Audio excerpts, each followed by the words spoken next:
Historia de México, parte 4. Cómo México se fue lentamente al diablo durante el siglo XIX. El maravilloso siglo XIX. ¿Qué podemos decir de este horroroso siglo que no se haya dicho ya? Sí, estás viendo este video, significa que ya habrás visto la parte 3, donde explicamos las 10 razones por las cuales la Nueva España se fue al diablo. Pero, si no es así, ¿qué estás esperando? Ve a verlo, el link está en la descripción. Para el resto, pues comencemos con esta bella historia titulada ¿Cómo fue que México se fue lentamente al diablo? El siglo XIX en México lo podemos dividir en varias fases y lo podemos observar desde diferentes aristas: la política, la económica, la social, la cultural y la militar, la cual seguro es con la que más estarás familiarizado. Sin embargo, igual haremos un repaso que nuestros demás. Primero que nada, quiero dejar algo bien en claro y desde este momento. La independencia de México no se hizo para liberar a los indígenas de la explotación española, ni de ninguna de esas patrañas que te dice tu libro de texto. Fue por una cuestión política y económica de las clases altas. Es decir, los criollos que ambicionaban el poder, y irónicamente, en este periodo de tiempo, van a ser los indígenas, en muchos aspectos, uno de los grupos más afectados. Pero como Jack el Destripador, vayamos por partes. ¿Y qué cambió en la cultura mexicana y en la sociedad al momento de la independencia? Pues nada. No es como si de la noche a la mañana la gente dijera: ¡Hey, miren! Ahora somos mexicanos. Pues no. Más allá de que ahora tenían una linda banderita, una constitución, unas leyes que muy pocos sabían leer y mucho menos entender, que ahora servían chiles en nogada en Puebla y que la gente ahora se tenía que llamar a sí mismo mexicano. ¿Por qué ese nombre y no otro? Bueno, la respuesta a esa pregunta es sencilla. Porque la Ciudad de México era donde se encontraba la capital, y al sentirse los pobladores de ahí con un estatus superior, pues es ahí donde siempre estuvo la cabeza virreinal, pues se dejó el nombre de México. No eran muy originales. Así que al demonio con las demás provincias. Ahora todo el territorio iba a llamarse México, ya que no les gustara que se jodiera, como a los de Guadalajara. Pues se tenían que aguantar, ni modo. Los cambios más significativos se darían hasta el final del siglo, con la llegada del porfiriato, pero aún falta mucho para llegar ahí. Así que dejaremos la situación económica y social de momento para el final. ¿Qué ocurrió después de la declaración de independencia? Bueno, podemos decir que el inicio del primer imperio mexicano. El momento en el que el territorio nacional ha sido el más extenso en su historia. Pero no se emocionen, este periodo tan solo duró de 1821 a 1823. Y durante todo este periodo, Iturbide no fue emperador más que por un periodo de como 8 meses en realidad, dado que pasaron un buen rato esperando a ver si Fernando VII o alguno de sus familiares decidían tomar el trono del país. Estos güeyes nomás querían que vinieran los españoles a gobernar. Pero bueno, y pues al no haber ningún otro, pues pusieron a Iturbide. Después de todo, él fue el que logró la independencia y supongo que la gente lo quería. Además, ¿qué podía salir mal? Pues todo. Porque a pesar de que la gente en general estaba acostumbrada al sistema monárquico, con la ayuda de nuestros queridos vecinos del norte, las logias masónicas yorquinas y escocesas, lograron que el imperio no lograse prosperar. Antonio López de Santana, junto con algunos insurgentes que no estaban muy contentos con el resultado de la independencia y dejar al oportunista de Iturbide como emperador, tras una rebelión, Iturbide tuvo que autoexiliarse a Inglaterra con el fin de evitar más conflictos. Mientras tanto, se decidió copiar el sistema de un país que hace poco ya había alcanzado su independencia y le estaba yendo bastante bien, los Estados Unidos, el sistema republicano federal. Después de todo, ¿qué podía salir mal?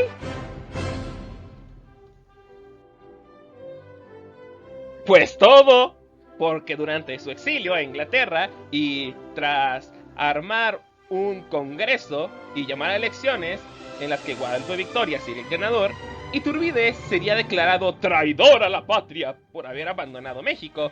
pese a que a ellos fue a quienes se les ocurrió correrlo, y que si volvía a pisar tierra mexicana, sin ninguna duda y sin ningún juicio, se tendría que fusilar. Pero bueno, durante su estancia en Inglaterra, Iturbide se enteró de un plan de los españoles de reconquistar México, motivo por el que volvió al país para tratar de avisar a su nación, sin saber que se le había declarado persona non grata, y que justo al llegar a Veracruz sería capturado, juzgado por traidor a la patria y fusilado. Y sí, si te lo estás preguntando, sí, los españoles intentaron reconquistar México después, pero sería salvada la patria por el mayor héroe que ha tenido nuestro país, Antonio López de Santana. Pero aún falta un poco para eso. Al mismo tiempo, las provincias de Centroamérica dijeron que sin Iturbide a cargo de ellas, preferían salirse de la nueva república y crear su propia nación. Por lo que ahí empieza la penosa historia de cómo México fue perdiendo poco a poco cachitos de él. Desde la abolición de las castas con la declaración de independencia, surgió un pequeño problema, y es que ahora los esclavos eran libres y el gobierno estaba obligado a indemnizar a todos aquellos que eran esclavos para liberarlos, pero había un gran problema, y es que la economía en ese momento estaba más rota que los estados de Rugal en Fighters, por lo que conseguir dinero y recolección de impuestos era un problema difícil. Para ello se les ocurrió una idea, y es darle tierra a los mexicanos que quisieran irse al norte del país, en la parte de Texas, Nuevo México, California, partes que estaban normalmente despobladas y no producían. Pero ningún mexa estaba dispuesto a irse hasta allá con un clima de la fregada, y decían, no, haz lo que quieras, pero yo no me voy hasta allá. Por lo que el gobierno tuvo que buscar otras alternativas. En este caso, pensó, bueno, ¿qué tal si dejamos que los gringos entraran en nuestro territorio? Seguro ellos tienen los medios para poder producir. Además, mientras paguen los impuestos, sean católicos y no tengan esclavos, ¿qué podría salir mal? Pues todo, porque justo lo que entraron fueron protestantes, esclavistas y personas que no querían pagar los impuestos por el gobierno, motivo por el cual a la primera oportunidad, cuando se volvió mayoría anglosajona la población del territorio, estos buscaron su independencia, la cual el gobierno en manos del héroe popular Antonio López de Santana no fue capaz de defender, perdiendo con ello un poco más del territorio nacional. Y bueno, creo que ya ha llegado el momento de hablar de nuestro querido personaje.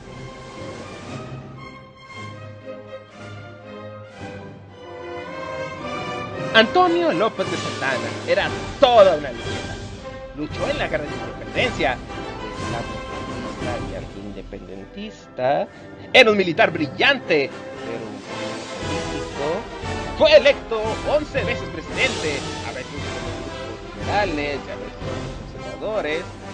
¿Sabes? Lo irónico de todo el asunto es que si sumamos todos los periodos que estuvo en el poder como presidente o dictador, no suma ni siquiera 4 años, lo que se supone que debía durar un presidente en esos tiempos.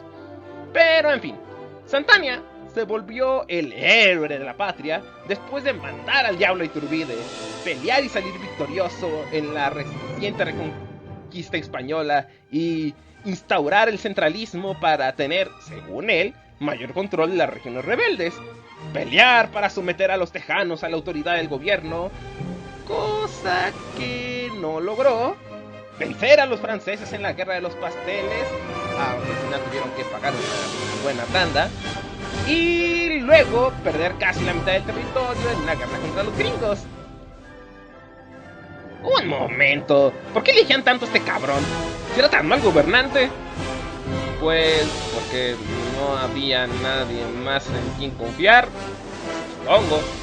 Pero bueno, para tratar de evitar conflictos mayores con los gringos, Santana decidió venderles una parte del territorio que había quedado al norte del río Bravo después de la guerra y que sabía muy bien que eventualmente los gringos también lo capturarían. Así que decidió hacer negociaciones con los estadounidenses.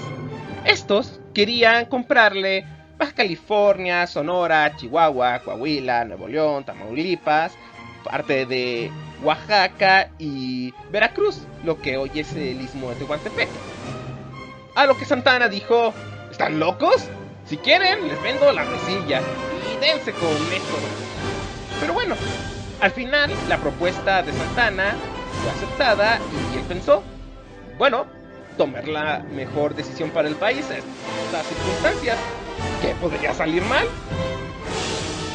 Pues todo, porque después de vender ese cochino pedazo de tierra y haber perdido tanto territorio en la guerra, hizo que la gente se hartara de Santana, quien no solo había demostrado ser un pésimo militar, sino que también un pésimo negociador, un mal político, que hacía todo lo posible por escaparse del trabajo, renunciando al cargo cada vez.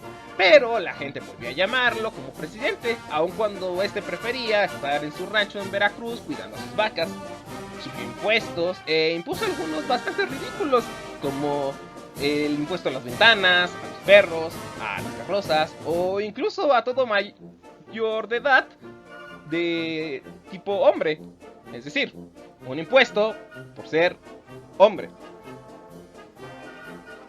Así que los militares armaron un golpe de estado, quitaron a Santana, quien tuvo que huir en calidad de exiliado del país a los Estados Unidos, y para tratar de regresar al sistema federal se creó una nueva constitución, la de 1857, con el propósito de, ahora sí, dejar a todos felices y en paz, pues la constitución, aunque era de corte liberal, dejaba medio satisfecho a los conservadores y medio satisfecho a los liberales.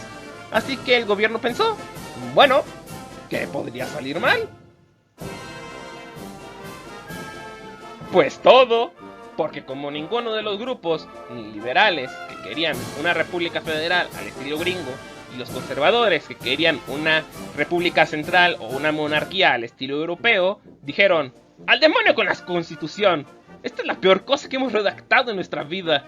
Así que el presidente en turno, Ignacio Comonfort, que no creía que esa constitución fuera a funcionar, instauró un autogolpe de estado y dejó todo en la mano de un joven veinteañero en el que se veía bastante potencial, un tal Miguel Miramón, un niño héroe de la toma del castillo de Chapultepec, conservador, y que se veía capaz de ser un buen reemplazo para darle orden y forma al país que todos querían. Así, después de todo, ¿qué podría salir mal? Pues todo, porque según la Constitución de 1857, si el Ejecutivo no podía ejercer por el autogolpe de Estado de Comonfort, el presidente de la Suprema Corte de Justicia, que en ese momento era Benito Juárez, se convertía automáticamente en el presidente, aunque nadie votase por él. Así que, con eso como pretexto y con la ayuda bastante cuestionable de los gringos, tras prometerles buena parte de la soberanía nacional o el Istmo de Tehuantepec, cosas que al final pues no sucedieron por razones ajenas, Juárez, después de luchar tras 10 años, en los cuales pues no hubo elecciones que lo legitimaran y más de 4 años con derecho de reelección que la Constitución que defendía propugnaba, deudas y más, pues logró vencer a Miramón y ahora sí podía aplicar sus leyes de reforma que tanto quería. Así que, bueno, ¿qué podía salir mal? Pues todo, porque tras ganar la guerra, los países que tanto el bando conservador como el bando liberal habían perdido préstamos, España, Inglaterra y Francia, llegaron a Veracruz so pena de invasión, si no les pagaban, claro. Y el gobierno de México de alguna manera logró convencer a España e Inglaterra de que si les haría un cheque y les pagaría después. Sí, claro, les pago después. Pero los franceses no eran tan ingenuos y decidieron mejor invadir el territorio, por lo que los mexicanos se vieron forzados a tener que luchar para tratar de mantener la soberanía nacional. Para ello, lucharon valerosamente en la batalla de Puebla, venciendo al ejército invasor gracias a la tarea del general Ignacio Zaragoza. Y ya con Puebla salvada, bueno, ¿qué podía salir mal? Pues todo, porque la realidad es que los poblanos no querían ser salvados. En realidad estaban más molestos que otra cosa, porque preferían a los franceses, los cuales al final ganarían la guerra y traerían a un noble europeo para ocupar el puesto de emperador de México. Un sujeto bastante ingenuo y de buenas intenciones, llamado Maximiliano, de la casa de los Habsburgo, al cual le dijeron que todo México reclamaba su presencia como emperador, así que Maxi aceptó. Renunció a todos sus títulos de nobleza en Europa y se embarcó a México con la intención de ser el emperador que ese imperio necesitaba, para lo cual aprendió tanto español como náhuatl para comunicarse tanto con los nativos como los indígenas y buscar así las mejores condiciones y lo mejor para todos los grupos étnicos de la región. Así que con esos planes, ¿qué podía salir mal? Pues todo, porque aunque el emperador tenía las mejores intenciones, resultó que sus ideas eran incluso más liberales que las del propio Juárez, por lo que los conservadores, que eran los que lo habían traído, pensaron, chale, tanto trabajo y dinero que nos costó traer este güey, y ahora nos sale con estas, pues a que se chingue. Y dejaron de apoyarlo al mismo tiempo que el imperio francés estaba más ocupado con sus asuntos en Europa, que tenía que lidiar con ese caótico y cochino pedazo de tierra alojado de la mano de Dios del otro lado del Atlántico llamado México. Así que Maximiliano, junto con sus amigos, el expresidente Miguel Miramón y el general Tomás Mejía, serían fusilados en el Cerro de las Campanas, pese a que prácticamente todos los países europeos dijeron que dejara libre a Maximiliano, que él no era el culpable, a lo que Juárez argumentó que no era él, sino la nación la que lo demandaba así. Porque, joder, ¿cuándo se ha escuchado que entre los individuos como entre las naciones el respeto al derecho ajeno sea la paz? Esas son tonterías. Pero bueno, ya con Maximiliano fusilado y tras realizar por primera vez elecciones legítimas en las cuales Juárez ganaría frente al militar Porfirio Díaz, quien argumentaba que debería ser válido el voto de la gente y evitar tanta reelección de este Juárez, algo así como sufragio efectivo o no reelección, Juárez, el buen indígena zapoteca que luchó por liberar a México de los franceses, ahora era presidente y podía ejecutar sus amadas leyes de reforma que tanto quería implantar. Ahora sí, ¿qué podía salir mal? Pues todo, porque las leyes de reforma afectaban principalmente tanto a uno de los grupos más poderosos que había en la nación, la iglesia, y a su vez uno de los grupos más vulnerables, los indígenas, quienes con estas nuevas leyes perdían todos aquellos privilegios que habían mantenido desde la colonia, como sus tierras comunales o baldías, las cuales el gobierno de Juárez pasó a expropiar y venderlas al mejor postor. Ello a fin de que todos los mexicanos fueran iguales en dignidad y derecho, y también porque necesitaba dinero para reconstruir el país, cabe decir. Pero bueno, ya sin ningún obstáculo en el camino y tras 14 años en la presidencia, el potencial de convertirse en todo un dictador, ¿qué podía salir mal? Pues todo, porque los indígenas no se iban a dejar y tratarían de aliarse con quien les diera seguridad y les prometiera que esas tierras que les quitó el gobierno y que consideraban legítimamente suyas, se las regresarían de una forma u otra. Así, movimientos como el de Manuel Osada, apodado el Tigre de Álica, pues lo consideraban un salvaje, al grito de tierra y libertad. Un momento, ¿dónde había escuchado esa expresión antes? Bueno, no importa. Se levantó en armas en lo que hoy es Nayarit, en ese entonces parte del estado de Jalisco, en una guerra en la que, pese a hacer todos sus esfuerzos por ayudar a sus compañeros indígenas de la región e intentar aliarse con los franceses de Maximiliano, los cuales, como ya vimos, fueron derrotados, Al final, terminó sucumbiendo pese a sus buenas intenciones, siendo derrotado, tachado de traidor a la patria y fusilado gracias a la astucia militar del general Ramón Corona y también gracias a que Manuel Lozada se dio a la tarea de tratar de invadir Guadalajara y la zona circundante, cuando no eran los territorios con los cuales él conocía tan bien como su amada Sierra de Álica en Nayarit.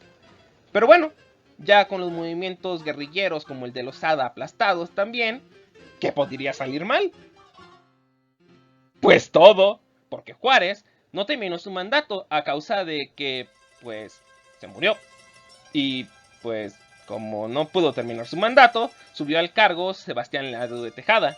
Y después, por un momento, fue sustituido por José María Iglesias. Mientras, Porfirio Díaz, con su plan de Tuxtepec, logró hacerse con el poder. Entonces, ya con Porfirio Díaz al mando, todo estaba listo para que México se pudiera reconstruir, modernizar e industrializar. Así que, bueno, ¿qué podría salir mal? ¡Pues todo! Porque pese a haber elecciones, Díaz siempre ganaba y terminó convirtiéndose en un dictador. Cabe decir que la preparación académica de Díaz no era la mejor. Si acaso tenía el nivel de primaria, aunque tenía un rango militar muy alto.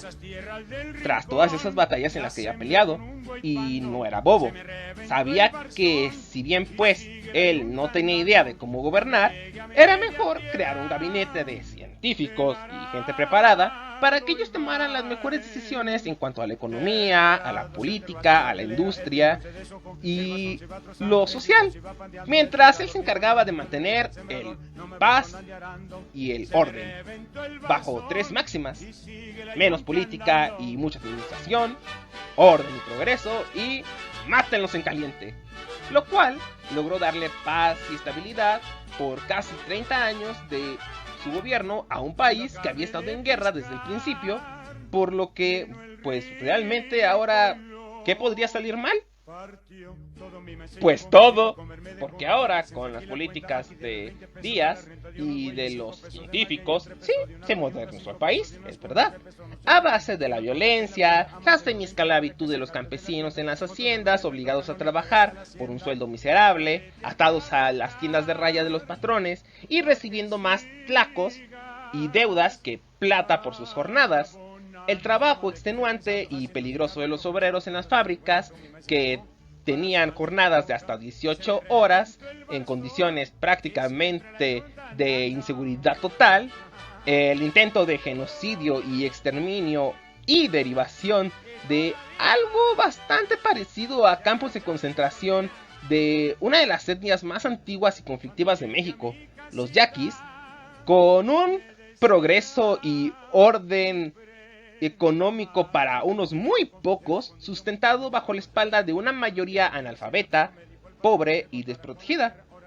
Pero ese tema será para el siguiente video, parte de en el que veremos cómo México terminó convirtiéndose en lo que es hoy. Así que no te lo pierdas. Eso es todo por hoy. Gracias por ver el video. Si te gustó, por favor dale un like y compártelo. No olvides suscribirte. Publicamos videos sobre historia, arte y cultura siempre que nos es posible. Si quieres apoyarnos, suscríbete y no olvides activar la campanilla para recibir notificaciones cada que subamos un nuevo video. ¡Hasta pronto!